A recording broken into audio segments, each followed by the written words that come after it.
y'all, Super X here, and today I want to take you through Koh Gen Do, how I wick a dual coil and a single coil addy with it, and how I prepare the pad prior to doing that. This is a Koh Gen Do pad. The thing I like about Koh Gen Do is, according to the website, it's not grown with or processed with any chemical stuff. So to me, it's probably pretty pure, other than those seeds that are in there.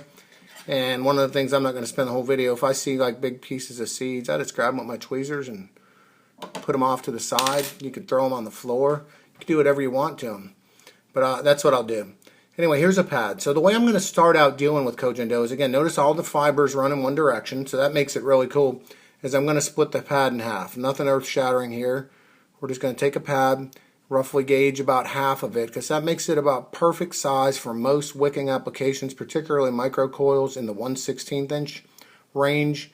And that's what we're going to be wicking today, is a set of dual micros, 1/16 inch inside diameter, and a single Cyclone with a 1/16 inside diameter coil. So I have two pads. Now again, paying attention to the way the grains run, I'm going to take these pads. Now the grains are running this way, so I want to basically to be able to wick dual coil and single. If you're doing only single coils, you may cut this into thirds. Now the grains are going this way, so we're cutting against the grain. If you cut it with the grain, you're gonna mess yourself up. So we're just gonna go right down the middle, and now I have pretty much the perfect setup for wicking dual coils. I'll do the same with this other half of pad. So I basically wind up in 4 chunks. Look, grain's going this way. I'm cutting against the grain for this purpose. Now you'll see once I get done with it how I'm going to roll with it. I found it a lot easier than trying to use a whole pad. Okay, so now we're going to wick this dual coil dealio first. What I wrapped that dual coil on was a 1/16 inch, or actually it was the second smallest mandrel on the artistic wire coil gizmo. This is it right here. I just made a little rod from it.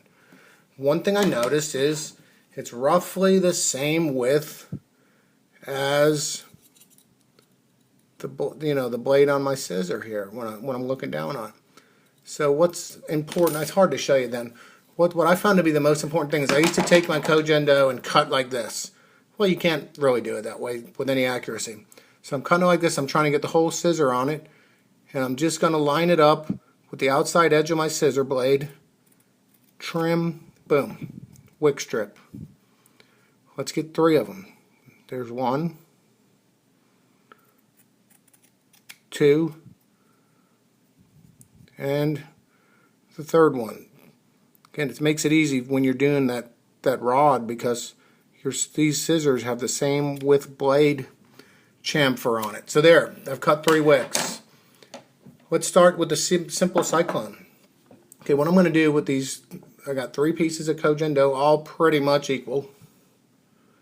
And to please that one dude, the Jap police, Koh Gen Do, bro.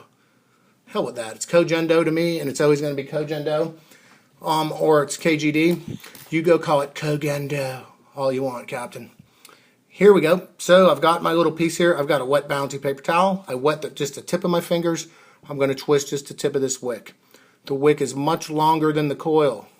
Don't worry about it. The stuff is cheap. You're just going to twist the tip of that dealio, and then we're going to thread it through this little Cyclone coil. Okay, there you go. Now notice it's going in. It's going right through. When I'm pulling this back and forth, notice my mod is not moving. That's a good thing. So that means I got the perfect amount of cotton. It's making contact.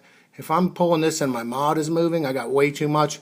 If I don't have enough cotton in my coil, what's going to happen is you're going to get that after sizzle. You know what I'm talking about. No, adding like the Cyclone, that's especially, these are bottom fed mods. I trim the wick really close to the deal. Also, a very good idea to make sure once your coil's built that you have no hot legs and it's in its final resting position before you wick it. Otherwise, now I'm going to squonk a little bit. Some juice is going to come up, and that's going to grab the tails on everything there and help me position the wick properly. So some juice is coming up. You can see that wick is already picked it all up. So that means I could just push it inside the footprint. of the bowl of the addy. And as you can see, when you squonk, it just pretty much wets it, gets it crazy. That's about a 1 ohm coil, and it produces, and it produces well. There's your Cyclone out of the way. You just wicked your Cyclone. Also, all you microcoil people, those things spit off some hot vapor. So we're going to put our air hole on our Cyclone right dead in front of that coil. And if y'all don't mind, I'm just going to take a little poke off of this.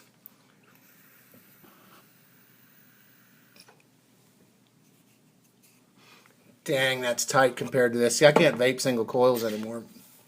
After moving over to this beastly Odin, I'm ruined for life on single coils. That's just too tight of a draw for me. It's just not cool for me anymore. For you, they might be cool. So the Odin's got 2 coils, as you can see. 1, 2 coils. 2 strips of wick. Already cut to the perfect size. So what we're going to do with this here Odin is we're going to, hopefully my focus is good, I'm going to just grab a strip of this. We're going to do the exact same thing. We're just twisting the tip. Nothing but the tip. So we get a nice fine point on it. The coil will do its job to do the rest. Then I'm just going to take it and run it through the short side of the coil. Leaves me plenty of room on the other side to get my little tweezers in here. Again, coil is in its final resting place. All hot legs have been resolved. Everything is copacetic on it. There you go. One side. Let's do the other side. It's a duplicate procedure. Nothing earth-shattering happening here.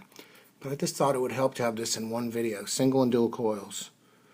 Coils are right in front of the air source. They're not contacting anything metal, like the cap or any of that stuff. This is just too easy, this stuff. I mean, you can get me to try another wick, but I've tried a few. And there ain't nothing that's that easy. Sorry. Again, mod's not going anywhere. Everything's copacetic.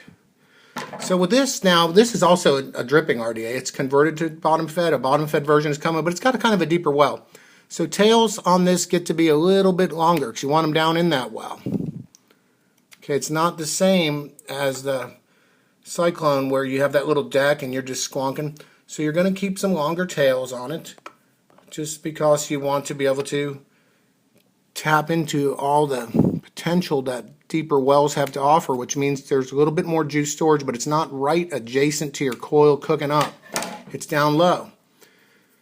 So now that we've kind of got that worked, what I'm going to do is I'm going to take my tweezers, and I kind of rushed through this area, but what I want to do is try and keep this cotton as tubular and neat as possible, not just force it down in there like I might have done in my other video to save time. But you see how I got that little tube going down in there, and I just want to push that down towards the bottom and use other little tools like this little rod to sort of keep it all neat and together. Okay, there's one side of it. Then I use this little screwdriver, the tip of it, because over here now we're close to the side and there's a wire there, as you can see. I don't want to mess with that wire. I just want to grab the cotton and I want to, again, try and keep it as copacetic as possible and just get it down into the bowl. There we go. It's already starting to soak up what little was left.